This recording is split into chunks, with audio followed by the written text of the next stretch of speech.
Hey, what's up everyone? Adam here with brahwegotthis, and today I'm going to go over 5 crucial tips that you should know when wanting or trying to solo content in the Elder Scrolls Online. The goal for these 5 tips is to help you feel more equipped to solo content overall in ESO and to help you get started or help you along that journey. If you have any questions, you can always come by the Twitch stream, twitch.tv/brahwegotthis. You can join our Discord, and shout out to our newest patron, Michael. Thank you so much. If you'd like to become a patron, you can check out the link below in the description. Thank you to all the other patrons as well. And make sure to check out the website at brahwegotthis.com. But soloing content in any game is very rewarding for a lot of players, and some players prefer this type of content.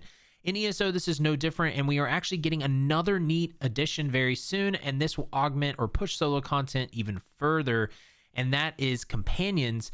This is coming with the Blackwood chapter, so I will have the guides and news on that, so make sure to heavy attack that bell icon and subscribe to not miss any of the content in the channel.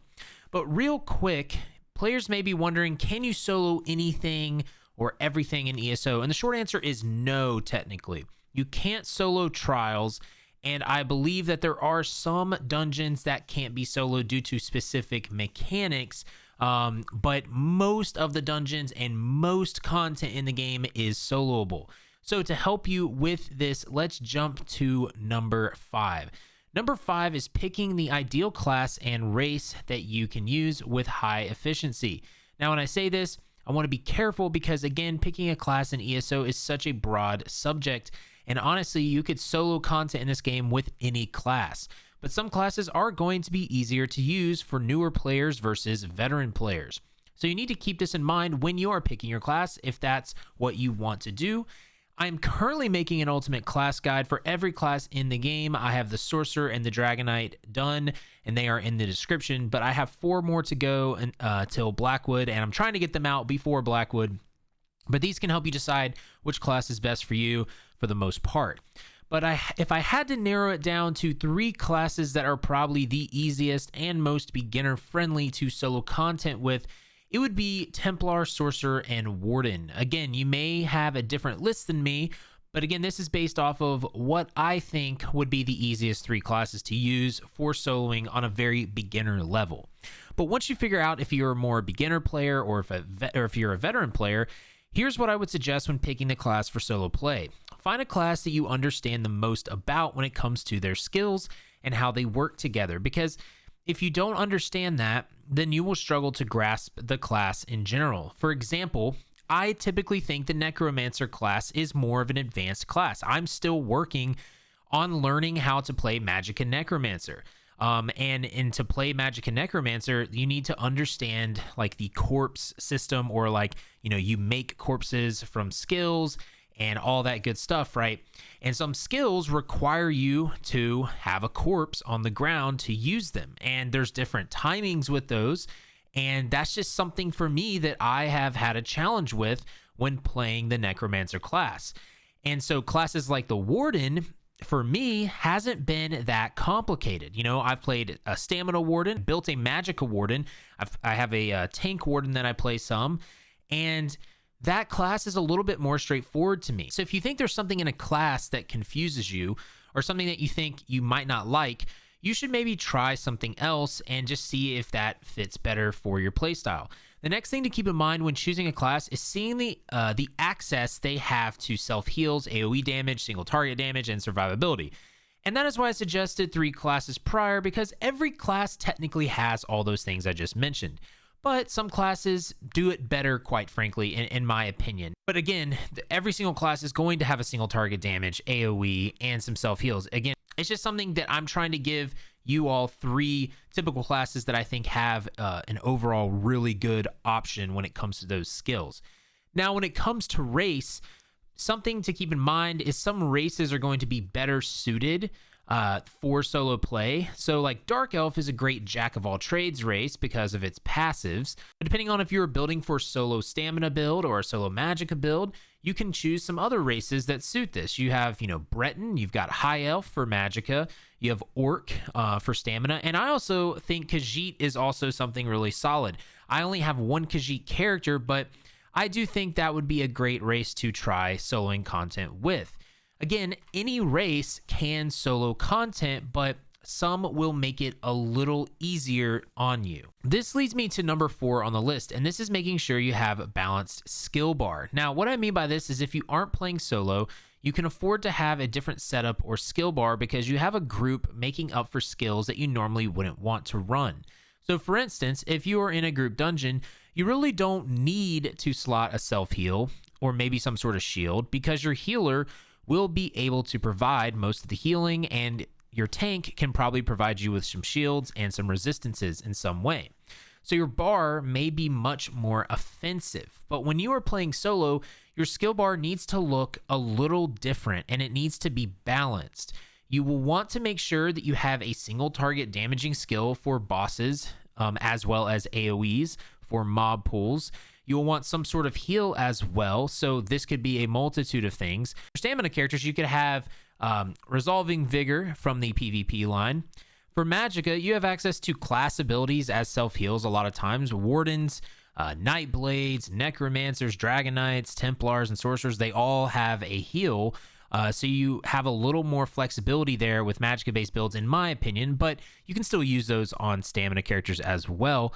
And again, stamina also has some heals from weapon lines. So for stamina, if you go to dual wield, you have the Bloodthirst skill from this dual blades line right here. Bloodthirst will heal you, which is really, really nice. Next, you could have a shield or some sort of resistance on your bar to help with survivability. So for Magicka, a skill that comes to mind is Harness Magicka, which is from the light armor line. And what this does is it gives you a damage shield, and it also absorbs the damage. When it absorbs the damage, you restore 190 Magicka. So that is something that's really nice for Magicka builds. You also have mini shields spread throughout the classes or resistances.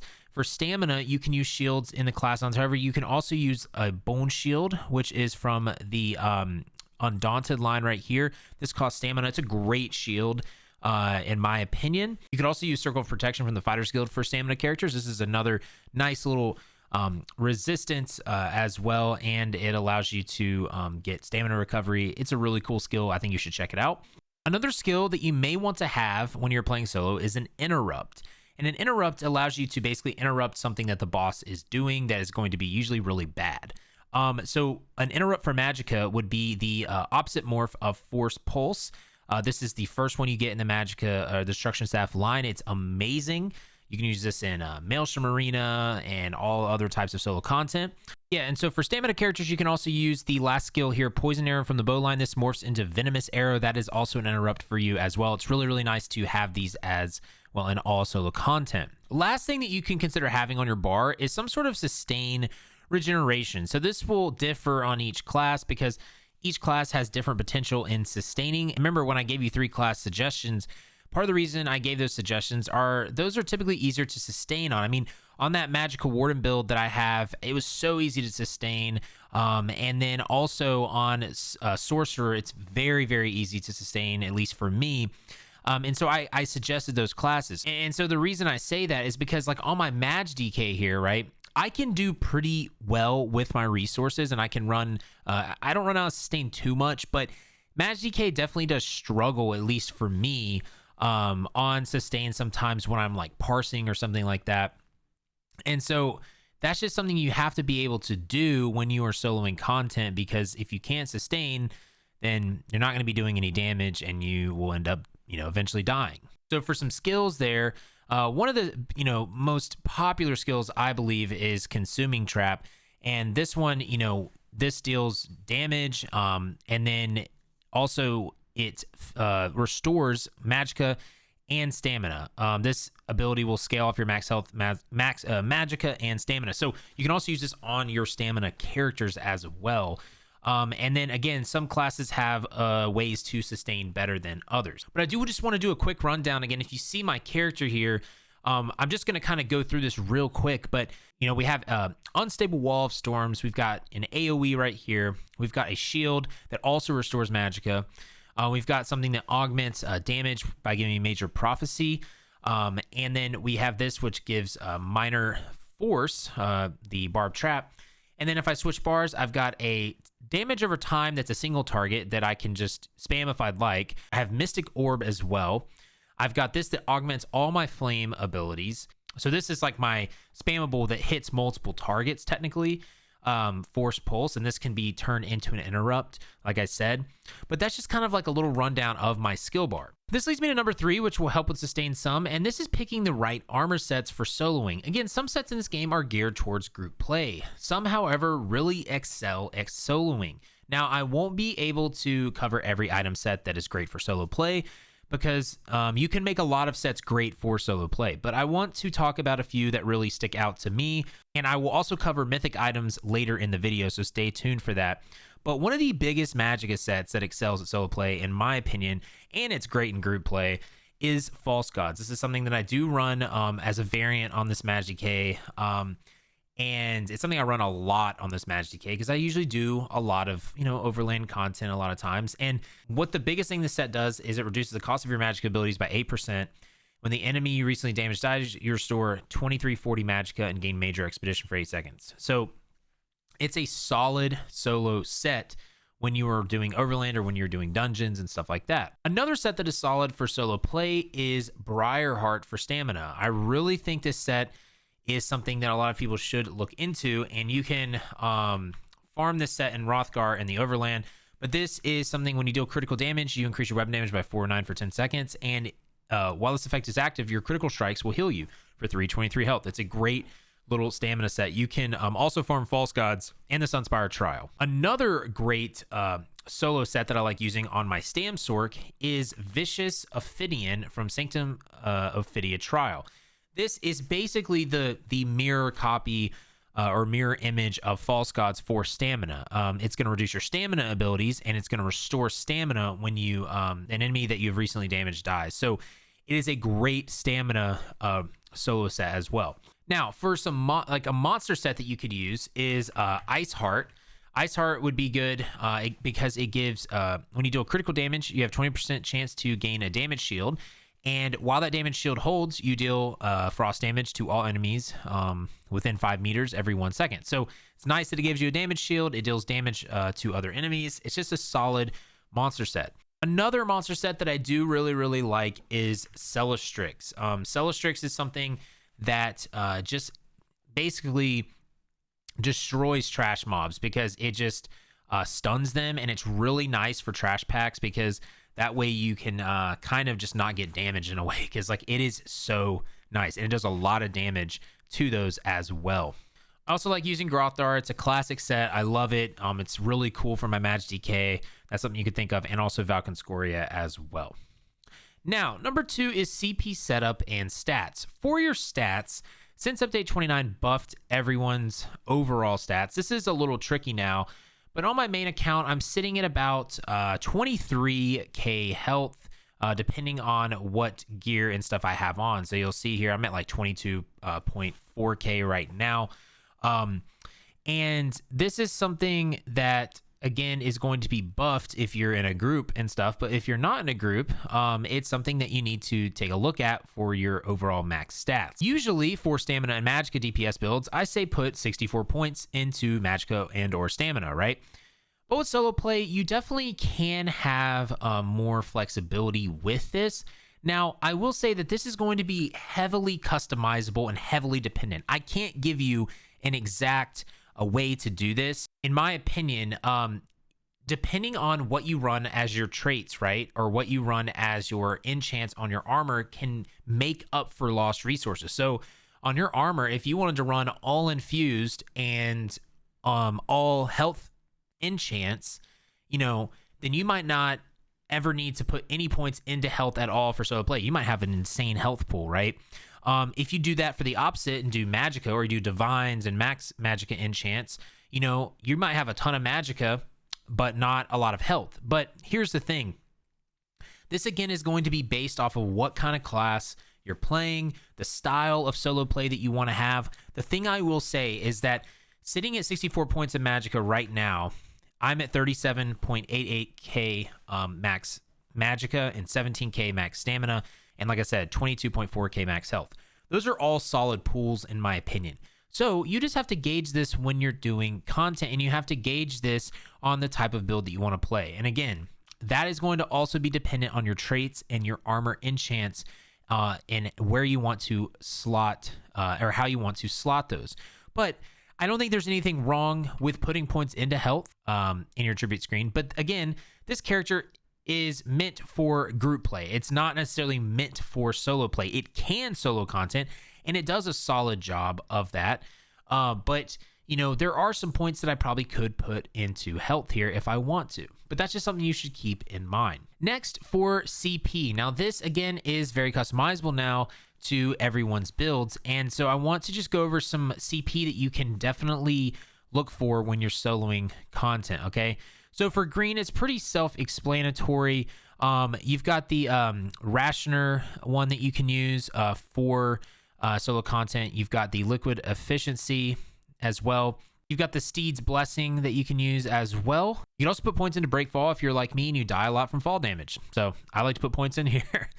And so for the blue tree, this is really going to depend, again, on what build you want to have. I can't give you the exact CP to slot into because, again, this is an overall beginner video. But this is going to just give you a good overview of things you can use for your class.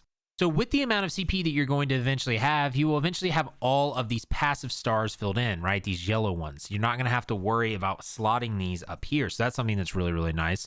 But you need to think about the slottable CP skills because that's really where your build comes into play. I think that Reaving Blows is a great one. What this is going to do is when you deal direct damage, you're going to heal for 7% of that damage done. So this is kind of like sort of like a mini Ring of the Pale Order.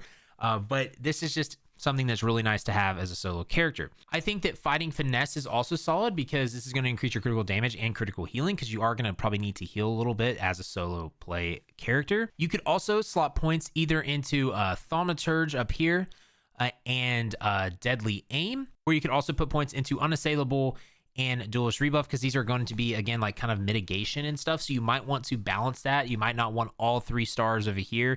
You might want some mitigation in these trees over here. But again, that is going to depend on your build. And something to note as well is if you don't need some of these, you could put points into the healing tree over here too. Again, it's just something that's really customizable.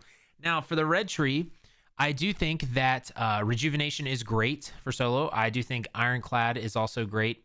I think that Survival Instincts is solid as well. This is something that I definitely did not read correctly when I first saw this, and this is solid. And this will be nice because, again, when you're afflicted with a status effect, your core combat skills will cost 5% less per stage. So right now it's a 25% cost reduction, and you're going to get hit with status effects because you're in solo play.